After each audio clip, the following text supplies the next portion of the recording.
Bienvenue dans cette émission. Mesdames et messieurs, bonsoir. Nous avons comme invité Vincent Mouzongo qui va vous parler de partis politiques. Bonsoir Elvodis Malangou, c'est un régal de vous avoir à mes côtés. Merci pour cette présentation fabuleuse. Je ne suis pas votre invité, nous recevons ensemble avec vous une délégation importante du parti politique. Je risque de massacrer les noms du parti politique, mais les sociétaires vont plutôt nous donner les détails. Ils sont une représentation officielle de Mme Nenenkulu Ilunga, celle qui incarne l'opposition républicaine en RD Congo. Il faudrait les rappeler qu'elle avait salué vite fait la signature de l'accord signé entre Kinshasa et Kigali. Nous sommes à Washington. Elle était parmi les voix rarissimes de l'opposition républicaine qui ont salué. Il faudrait faire vite fait un comeback dans le passé pour vous rappeler qu'elle était également dans la délégation qui a été reçue par Kolongele Kashimir dans les cas des consultations. Je parle dans cet entretien avec son secrétaire général qui est déjà dans nos mires et son SP, secrétaire général Nixon. Bonsoir. En forme. Gastoni Kabila, c'est votre nom. Bonsoir. Bonsoir. Secrétaire permanente. Oui. Votre parti politique, je n'ai pas cité son nom parce que j'aurais souhaité que vous puissiez nous dire la définition de votre parti politique. Merci pour la question. Notre parti politique, c'est l'Alliance des forces pour le bien-être des Congolais, AFBC en sigle. Alliance des forces pour le bien-être des Congolais, AFBC en sigle. Le bien-être des Congolais, pensez-vous que c'est déjà au zénith ou bien il y a un parcours pour y arriver? Bon, il y a quand même un parcours pour y arriver. Il y a un parcours pour y arriver? Oui. Alors, vous êtes SP, ça fait combien de temps dans le parti de Nenenkulu Ilunga? Bon, je suis SP il y a de cela 4 mois. 4 mois? Oui, 4 mois. Comment sentez-vous cette lourde charge que vous avez sur vos épaules? En tout cas, je me sens à l'aise. Je me sens à l'aise vraiment. De travailler aux côtés des hommes? Oui, de travailler aux côtés des hommes. Et arriver à vous imposer? Oui, bien sûr. Je suis femme. J'ai quelque chose à donner aussi dans un parti politique. Monsieur le secrétaire général, je reviens à vous. J'aurais souhaité que nous puissions d'abord planter les décors du parti politique. Comment se porte votre parti politique? Merci beaucoup pour la parole m'accordée. Notre parti politique, l'AFBC, se porte très bien. Comme vous le savez, depuis un temps, nous avons fait la rentrée politique. Et dès lors, nous nous portons bien et nous continuons à mener la lutte et nous continuons à poser des activités. Bref, le parti se porte bien. J'apprends que les femmes dépassent les hommes en nombre chez vous. Est-ce exact? Je ne pense pas. Nous sommes un parti respectueux du texte légaux et à cela, nous tenons compte de la gender. La jante féminine? Oui, oui. Le genre? Nous tenons compte de cela. Et comme vous le savez, si je peux vous donner la composition de la structure. Oui, allez-y. Au niveau du comité de direction, nous avons l'initiatrice qui est Mme Nenenkulu, qui se fait que c'est une dame. Et dans l'espace présidentiel, nous avons le président national qui est un homme, secondé par 2 vice-présidents nationaux, ce sont des hommes également. Et moi qui vous parle, je suis secrétaire général et je suis également un homme. Et à côté de moi, il y a Mme Gastoni qui est secrétaire permanente. Et donc, nous sommes à égalité. Nous avons oublié Madame Chouchou. Madame Chouchou, elle est coordonnatrice nationale de la Ligue des femmes. Ah, ok, parfait. Avant que nous puissions entrer dans le fond de l'émission, j'aurais souhaité que les micros de la co-présentatrice circulent pour que nous puissions recevoir les camarades du parti qui vous entourent. Je ne sais pas, camarade Teddy, vous avez déjà les micros? Merci de vous présenter. Ah, je maîtrise votre nom, hein. C'est pas de la discrimination, oui. Vraiment, merci beaucoup, cher journaliste. Comment allez-vous? Oui, très bien, merci, par la grâce de Dieu. Je me nomme Monsieur Teddy Kandala, je suis secrétaire national en charge de la mobilisation du parti AFBC. Ça marche avec vos nouvelles fonctions? Oui, très très bien. Nous avons l'avantage de travailler aux côtés de l'initiatrice du parti, l'excellence Ilunga Nkulu Nene, qui n'a pas des tâches, donc qui n'a pas de main sale, j'allais dire, c'est ça. Donc nous avons la facilité de prêcher à son nom et de ramener beaucoup de camarades auprès d'elle sans être inquiétés. Alors, avant de passer les micros, comment vous la définissez, Nene Nkulu Ilunga, d'après vous, camarade Titi?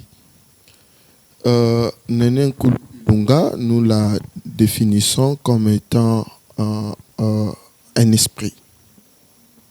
Nene Nkulu, c'est une école. Normalement, c'est une personne que nous devons normalement faire connaître dans l'histoire du pays aux gens qui vont venir peut-être après vous, après nous.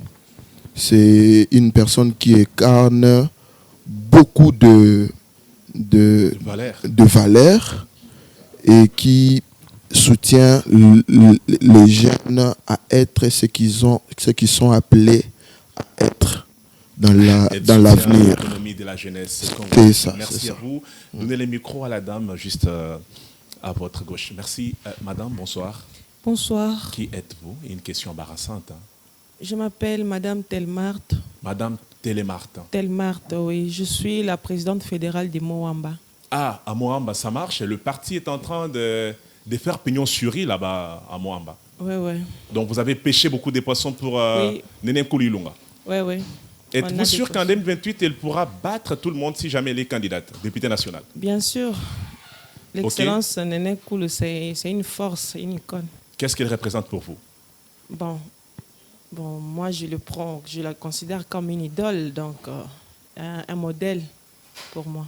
Un modèle à suivre. Ouais. Merci à vous. Si le micro peut également... Bonsoir madame. Bonsoir. Merci de vous présenter. Moi c'est madame Marianne Kabemba. Marianne Kabemba. Je suis au cadre dans le parti AFBC. Alors comment vous trouvez cette figure emblématique de l'opposition républicaine, Nene Nkulu Ilunga? Pour moi, c'est le leader, comment je peux dire, madame Nene Nkulu, pour moi, non seulement c'est un modèle, mais c'est une image pour toute femme qui aimerait bien, qui a des ambitions très grandes, qui aspire à de grandes choses. Elle est un modèle pour ces genres de femmes-là, qui sont déterminées à être de grandes personnes. Parce que nous savons aujourd'hui que la majorité des personnes, ou dans comment je peux dire, le monde où nous vivons, la femme, c'est une personne qu'on minimise souvent, qu'on met des limites.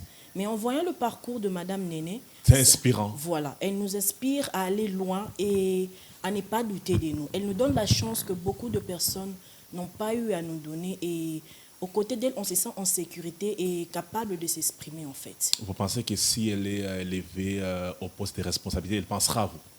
Bien sûr, c'est une maman qui ne prend pas part d'une personne ou d'une autre. Quand elle sent que vous êtes capable, elle vous donne la chance. Elle vous donne la chance de travailler, de montrer. Il suffit de montrer ce que vous êtes. C'est pas de la flatterie, ça, puisque vous êtes à la télévision, qu'il faudrait parler en bien d'elle. Moi, je ne suis pas une personne qui mâche les mots. Non, je ne mâche pas le mot. Moi, je dis ce qu'il faut dire. Quelles sont ses faiblesses? Elle est trop bonne. Ça, ce sont des qualités. Pour moi. Ce sont des qualités. Pour moi, j'utilise ça comme une faiblesse. Trop bon. Merci à vous, on a compris. Voilà. Messieurs, bonsoir. Bonsoir. Prière de vous présenter vite fait. Merci, je suis Tony Kangoy, je suis communicateur. Tony, oui. Le communicateur. On ne vous voit pas sur le plateau de télé, pourquoi?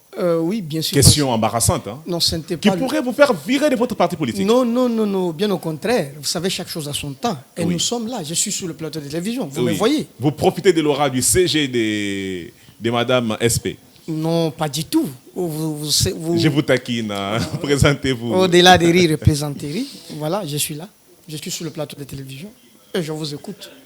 Alors, pourquoi Nene Nkulu doit être reconduit dans le gouvernement de l'Union nationale? Dans une minute. La question de Nene Nkulu, c'est une question nationale. On n'en discute pas. Et lorsque vous allez dans les coins et recoins, on ne discute pas Néné Nkoulou. C'est une question de moralité, c'est une question d'amour. Vous voyez, lorsque les intérêts du Congo sont mis en jeu, il arrive des fois que vous oubliez que vous êtes devant Néné Nkoulou, que vous connaissez. Vous êtes un journaliste d'investigation, il a géré dans ce pays, et vous avez la vérité dans vos mains. Sa question n'est pas discutable, je vous le confirme. Merci à vous. Je demande à mes équipes de prendre contact avec vous parce que nous allons vous programmer très prochainement pour parler de Néné Nkoulou Ilunga. Tout à fait. Et CG, je reviens à vous. Félicitations pour les castings. Hein. Peut-être vous l'avez fait parce que vous saviez que nous allions vous recevoir. C'est comme ça que vous avez fait un casting de qualité. Non, nous avions une réunion et notre siège se trouve non loin d'ici, Oui. le siège national du parti. Et j'avais profité, comme on avait un programme, de passer à votre émission. J'ai demandé à quelques camarades, quelques cadres qui étaient là, de pouvoir nous accompagner. Alors, moi, j'interroge la rue avant de questionner les hommes qui ont des responsabilités. On dit de vous que vous êtes un secrétaire général scientifique plutôt que politique. Bon, c'est légitime. Tout le monde peut faire le jugement des valeurs comme il veut. On ne peut pas empêcher à qui que ce soit de faire, d'opiner sur tel ou tel acteur politique. On ne peut pas empêcher. Mais je sais que nous avons un parti politique. Le parti politique a ses organes, a sa structure, et nous ne pouvons pas faire des choses sans qu'il y ait le respect des structures et des organes du parti. Et comme les camarades communicateurs l'ont dit, chaque chose a son temps. Depuis un certain temps, nous étions en vacances politiques et maintenant que nous avons fait la rentrée. Il y a une rentrée politique. Et vous verrez que nous serons beaucoup plus actifs. Alors, les décors étant plantés, je le disais dans l'entame de cet entretien que vous étiez, vous et votre leader politique Néné Nkoulou, reçu par Kolondele Kachimir lors des consultations qui se sont organisées à Kinshasa récemment. Ça présage des bons augures. Les gens disent que Néné Nkoulou est sur le pied de faire son entrée dans le gouvernement d'union nationale parce qu'il est parmi les rarissimes ministres qui ont travaillé la fois passée et qui ont accepté de venir aux consultations comme opposants afin d'apporter leur pierre à l'édifice. Ce qui va beaucoup plus nous intéresser et qui intéresse notre parti, c'est l'engagement que l'initiatrice a pour aider la République. Comme vous le savez, depuis un certain temps, nous avons évolué, d'ailleurs, dès la création de notre parti politique, c'était en 2020, nous l'avons créé en étant opposant radical. Et après un temps, nous devons faire l'évaluation. De cette évaluation, nous avons comparé à nos objectifs, les objectifs du parti. Nous avons pris la décision de servir la République maintenant dans l'opposition républicaine. Parce qu'en étant dans l'opposition radicale, nous avons estimé que nous n'avons pas bien servi la République. C'est comme ça que nous avons pris l'engagement de servir maintenant la République dans l'opposition républicaine. L'opposition républicaine, vous êtes avec Katumbi. Dans l'opposition républicaine, nous Parce sommes... qu'il se réclame également de faire partie de l'opposition républicaine. Je pense qu'il se réclame de l'opposition. Oui. Tout court. Républicaine, oui, je vous rappelle. Je ne connais Constant pas trop. Moutamba qui est au gouvernement, qui se déclare toujours être opposant républicain. Vous êtes avec lui? Tout à fait. Il est aussi de l'opposition républicaine. Tout le monde qui veut être dans l'opposition républicaine, on ne peut pas faire des restrictions à qui que ce soit. Mais ici, là, nous parlons beaucoup plus de notre parti politique. Nous avons opté d'être dans l'opposition républicaine parce que nous avons estimé que c'est dans l'opposition républicaine que nous pouvons avoir la possibilité de pouvoir apporter notre expertise ou bien notre critique qui pourra favoriser, qui pourra également aider les gouvernants à bien vouloir atteindre nos objectifs qui sont le bien-être des peuples congolais. Dans les microcosmes politiques congolais, on parle des partis politiques qui ont plus de 30 ans, qui ont lutté pour accéder au pouvoir. Vous avez dit que votre parti n'a que 5 ans. Pensez-vous avoir la maturité qu'il faut pour gérer demain, sans évoquer le passé?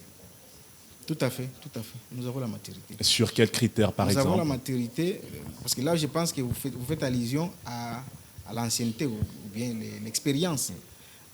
avant que l'initiatrice, Mme Nenen Koulou, puisse créer ce parti, elle a œuvré aussi dans d'autres partis politiques, ensemble avec nous autres. Nous avons eu de l'expertise et de l'expérience dans d'autres partis politiques. Et aujourd'hui, c'est ce qui a fait à ce que nous puissions tenir. Parce qu'il y a beaucoup de partis politiques qui sont mallettes, beaucoup de partis politiques qu'on ne fait pas cas. Peut-être que vous connaissez un parti politique qui a seulement son président national et qui se promène avec son seau dans sa mallette et il n'a ni structure, ni les animateurs d'autres structures.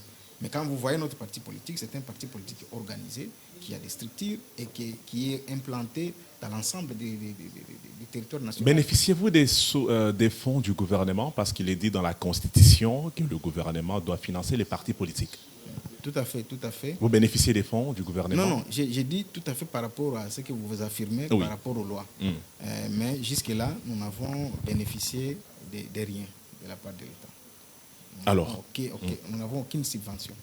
Alors, SP Gastoni Kabila, vous êtes de la famille Kabila? Non. Ça a été voulu par Constant Moutamba, je l'ai dit, nous avons suivi le président de la Chambre haute du Parlement qui, dans son réquisitoire, il a traité la question qui lui a été adressée par le ministre de la Justice pour la levée des immunités de Joseph Kabila Kabange. Ce n'est pas votre question, mais quand même, en tant que politique, vous trouvez que c'est important qu'on lève ces immunités? Oui, bon, je ne dirais pas que c'est très important parce que Joseph Kabila fut président de la République dans ces pays. Bien évidemment. Et puis, il est sénateur à vie. À vie. C'est une question pour moi en tant que politique, c'est une question de rassembler les deux parlements, le Sénat et l'Assemblée nationale. Cette question-là, c'est constitutionnel. Alors, je vois le CG qui va sursauter sur la question pour répondre. Sauf que j'ai question d'abord, votre camarade du parti, Nenen Koulilunga, vous êtes dans l'opposition républicaine. Ça s'est dit sur toutes les lèvres que vous chérissez l'idéal de revenir au gouvernement, surtout celui d'Union nationale. Mais pour quelle recette politique? Merci pour cette question. Je voudrais un peu corriger les noms de son Excellence. Nenen Koulou, je l'ai massacré, oui, allez-y. Non. Son nom, elle s'appelle Néné Ilunga Koulou et non pas Koulou Ilunga. Ah, très bien, parfait. C'est ça son nom. Je voudrais un peu faire cette rectification-là. Je vais répondre à votre question. Moi, je pense qu'il y a quelque temps que nous avons décidé d'opter pour l'opposition républicaine. Par la définition tout d'abord de l'opposition républicaine, c'est un terme politique qui désigne tout simplement le parti ou le groupe qui s'oppose au gouvernement tout en respectant la règle démocratique et les institutions de la République. Alors, en tant qu'opposition républicaine, il y a les caractéristiques qu'on respecte. Il y a le caractéristique de loyauté démocratique. Il y a aussi le respect des institutions. Nous respectons les institutions de la République en tant qu'opposition républicaine. Quand le chef de l'État a tendu la main pour faire le gouvernement, la formation du gouvernement national, en tant qu'opposition républicaine, l'AFBC a dit que nous devons aller répondre à la consultation pour apporter quelque chose à la République. Vous avez visé l'intérêt suprême d'abord. Oui, nous avons visé l'intérêt. Parce qu'il y a la guerre dans la partie orientale, répondre aux consultations, ça sous-entend que vous étiez parti pour, n'est-ce pas, apporter votre pierre à l'édifice afin que la paix règne à l'est du pays. C'est ce que nous voulons. Nous voulons que la paix règne dans notre pays. C'est pourquoi la fois passée, nous avons fait une déclaration pour féliciter, soutenir tout processus qui va nous amener à la paix durable et à la stabilité de notre pays. Très bien. CG, je reviens à vous, CG Nixon, c'était la question de Joseph Kabila Kabange qui vous a fait sursauter, je disais, la levée de ses immunités, un réquisitoire en mode traitement au niveau de la Chambre haute du Parlement, voulu par Constant Moutamba. Quelle est votre ligne du parti politique? Kabila est de l'opposition autant que vous. Tout à fait. Au niveau de l'AFBC, nous voyons ces dossiers sous deux formes. La première forme, c'est la forme judiciaire. Dans la forme judiciaire, nous voudrions bien que nous puissions tenir compte du respect de la Constitution et des lois de la République. À cela, ça nous renvoie au respect de la procédure. Si Joseph Kabila doit être jugé, on doit lever ses immunités parlementaires, nous voudrions bien que ça soit fait au respect de la Constitution et des lois de la République. Là, nous n'avons pas de problème. Et maintenant, l'aspect politique, c'est ce que nous disons, l'opportunité. Est-ce qu'il y a-t-il l'opportunité alors que le chef de l'État est en train de tendre la main pour la cohésion nationale. Pour la cohésion nationale, et que les actes que les autres posent, les autres animateurs de certaines... Du gouvernement, il faut parler de la séparation du pouvoir. Ça va en contradiction avec ce que le chef de l'État veut, ou ça va dans le même sens avec ce que le chef de l'État veut. C'est ça le problème. Donc, aspect judiciaire, le respect des textes, et l'aspect politique, l'opportunité. Merci. Parfait. Vous avez salué l'accord des principes signé entre Kinshasa et Kigali pour que la paix soit restaurée dans la partie est du pays. Pourquoi avez-vous salué la démarche en question? Nous l'avons salué pour la simple raison et que si nous avons décidé de faire notre rentrée politique, c'est parce qu'il y avait des urgences. Il y avait l'intérêt supérieur de la nation qui était en péril. Et nous nous sommes dit, nous devons faire la rentrée politique et nous devons apporter notre pierre à l'édifice. Et nous avons demandé à ce que nous puissions soutenir toute initiative, d'où qu'elle vienne, d'où qu'elle viendra, allant dans le sens à résorber la crise et à ramener la paix durable. Nous sommes partants. Mais à la seule condition que nous puissions respecter l'intangibilité de nos frontières, la souveraineté de notre territoire national et la souveraineté et l'intangibilité de nos frontières. Les intellectuels congolais ne sont pas d'accord avec cette approche des USA qui ont voulu rapprocher Kinshasa et Kigali. Certains parlent des minerais qui seront bradés par le président Tshisekedi pour rester ad vitam aeternam au pouvoir. Bon, je ne voudrais pas beaucoup plus m'étaler sur cette question, dès lors que je n'ai pas la connaissance du contenu de cet accord. À ce moment-là, je ne saurais pas beaucoup plus m'étaler. Vous avez parlé de la souveraineté, l'intangibilité de la souveraineté. C'est parmi les points qui sont soulevés dans l'accord. Tout à fait. On parle également du cessez-le-feu entre les belligérants, donc ceux qui ont pris les armes, et Kinshasa. On parle du respect des frontières dont les rebelles doivent quitter impérativement les seuls Congolais occupés illégalement. Mais aussi favoriser les climats économiques dans la sous-région, dans l'exploitation de nos minéraux. Exact. C'est comme je vous ai dit, nous sommes partants et nous soutenons toute initiative qui va nous ramener la paix, mais en respectant l'intangibilité de nos frontières. Alors, Néné Koulou, je crois avoir prononcé très bien, était en 2018 ministre du Travail. Il a travaillé dans le gouvernement d'Ilunga Ilunkamba. Et ça s'est dit à la cité qu'elle a un bon profil pour faire son comeback, surtout au gouvernement d'Union nationale, avec la casquette qui était la sienne, la casquette de l'opposante républicaine.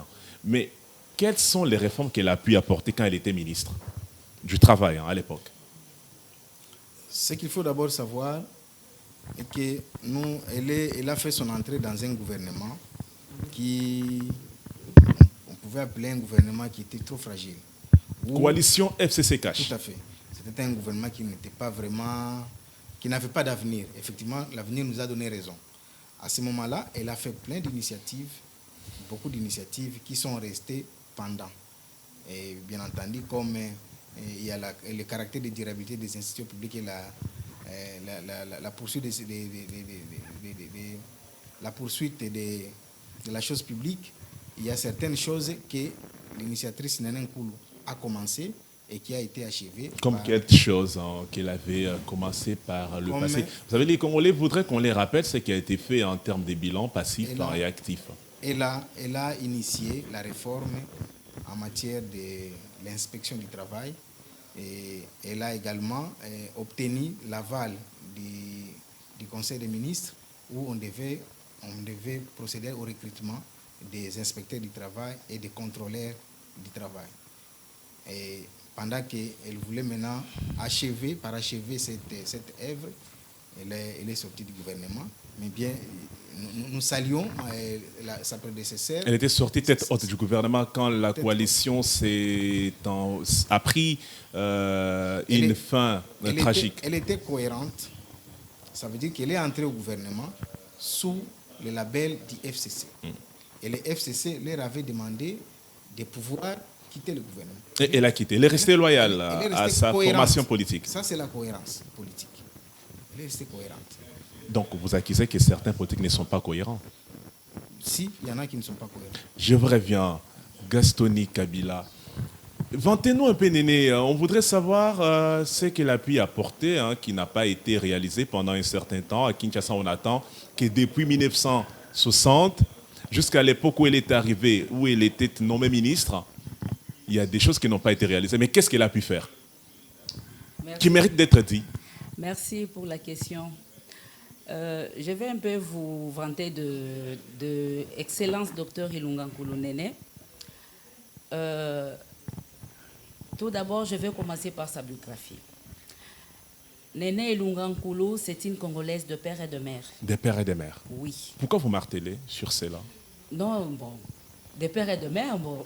Pour éviter le débat. C'est son identité. Oui. C'est ça, c'est son identité, exactement. Elle est de père et de mère. Donc elle n'est pas rwandaise. Non, elle n'est pas rwandaise. Elle est de la province du Olomami. Elle est du territoire de Malembankoulou. Malembankoulou. Oui. Là-bas, elle est patronne, c'était la chef, c'est elle qui domine. Mais bien sûr. Elle est beaucoup aimée dans ce territoire. Élu en 2011, réélu en 2017. 2018. Oui, vraiment. Elle est beaucoup aimée. Ilunga Nkoulou, elle a fait ses études primaires et secondaires à Lubumbashi, au Katanga. L'université, elle a fait toujours au Katanga. Unilou. C'est un médecin de formation. Concernant son expérience professionnelle, avant qu'elle fasse son entrée en politique, elle a réalisé beaucoup. Elle a été médecin dans un hôpital de l'État, tout d'abord, à la Kenya. Elle a été responsable d'un département dans une entreprise au Katanga là-bas, des mines. C'est elle qui s'occupait du département social et santé. Elle a laissé des emprunts là-bas. En 2011, elle sera élue députée nationale dans la circonscription de Malembankoulou. En 2018, elle sera encore réélue avec brio, députée nationale. Concernant son expérience politique,